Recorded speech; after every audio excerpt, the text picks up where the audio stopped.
El Chupacripto.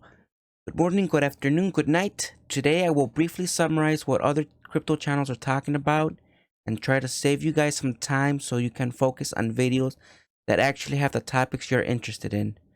I will be posting their videos in the description below, but before I get to these crypto channels, I will be talking about how I personally take profits on risky assets. Not financial advice though.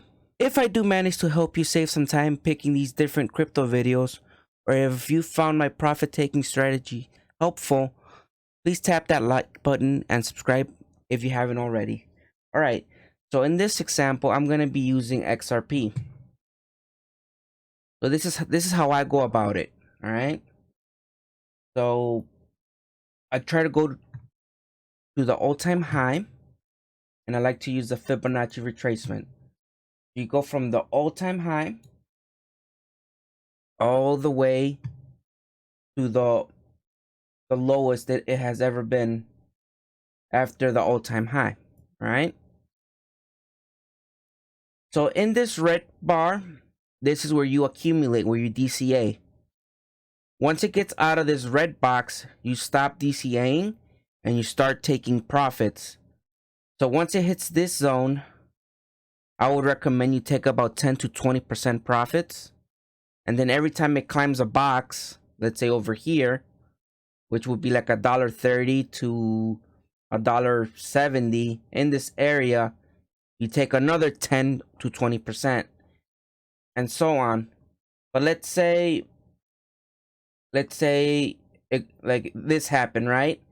You would, here in this area, you would have taken, let's say, 20% profits, and then it went up here, you take another 20% profits, and let's say it goes back down,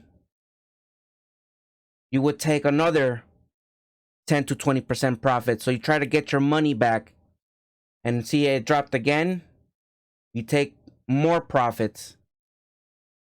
And then here is kind of just like a waiting game, and if it goes back up again, you take maybe 10% profits to 20, and you just keep at it like that.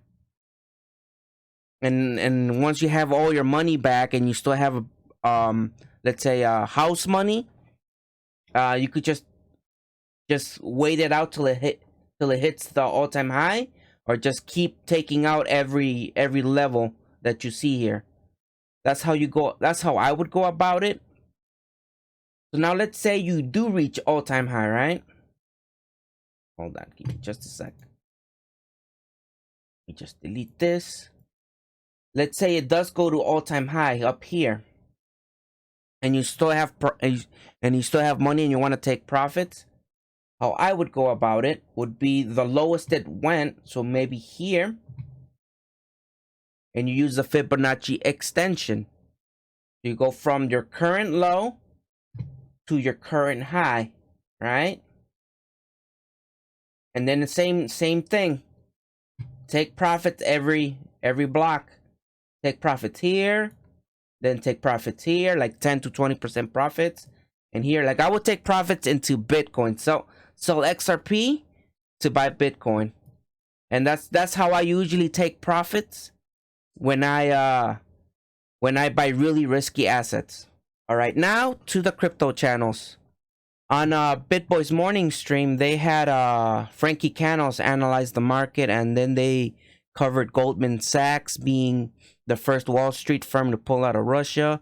Then Ben talks about Justin Sun, the developer of Phantom and many other projects, being in some sort of scandal. He talks about crypto scams and more celebrities getting into the NFT business.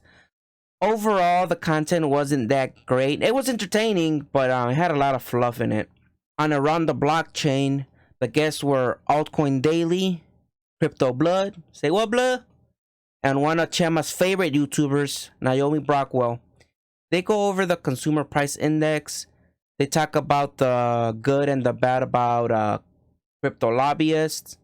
And then they get into collectibles and DC Comics getting into NFTs. The content was okay. It was better than their morning stream, that's for sure. On digital asset news, Rob didn't really have much to say. He talks about who Pantera is and mentions that they're about to put a lot of money into a crypto sector. Might be a good chance to make some gains. Then he talks about Jay Clayton, a former SEC chair. His info was okay. It lasted about 15 minutes, and then he got into a Q&A. On Cryptos R Us, George talks about stuff that's going on in Russia right now. Talks about inflation. And then he mentions things that are going on with Terra Luna, Phantom, Polygon, and Solana. He does mention Star Atlas, a metaverse that I'm heavily invested in. On Invest Answers, he interviews CTO Larson, a professional chief technology officer. This is the guy behind 1G, 2G, 3G, 4G at Ericsson. Man, this video was the best crypto content of them all. Very, very educational, and you will learn a lot on what cryptos to look out for and which ones to avoid. I highly recommend this video to everyone. It is a bit long though, but it's really good though. They touch on DeFi, Larson's 3 favorite cryptos, centralization versus decentralization, layer 2 solutions, and much more. Anthony Pompliano interviews a Wall Street insider, and they talk about the upcoming recession.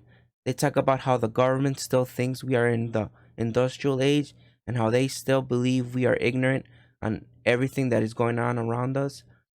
Just keep in mind, ever since we hit the year 2000, we have moved away from the industrial age and moved into the information age, where one can gain wealth through information.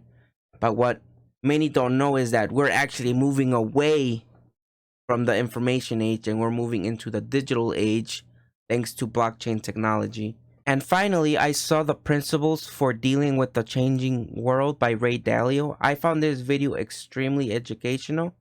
It's not really crypto related, but they talk about the history of the currency reserve going back to the Roman Empire. He talks about the cycles and how the US currency reserve might meet its end to the new contender, most likely being China's currency. What I find interesting is that this whole crypto movement we are facing is all about becoming self-sovereign and taking back the power from the government and giving it to the people.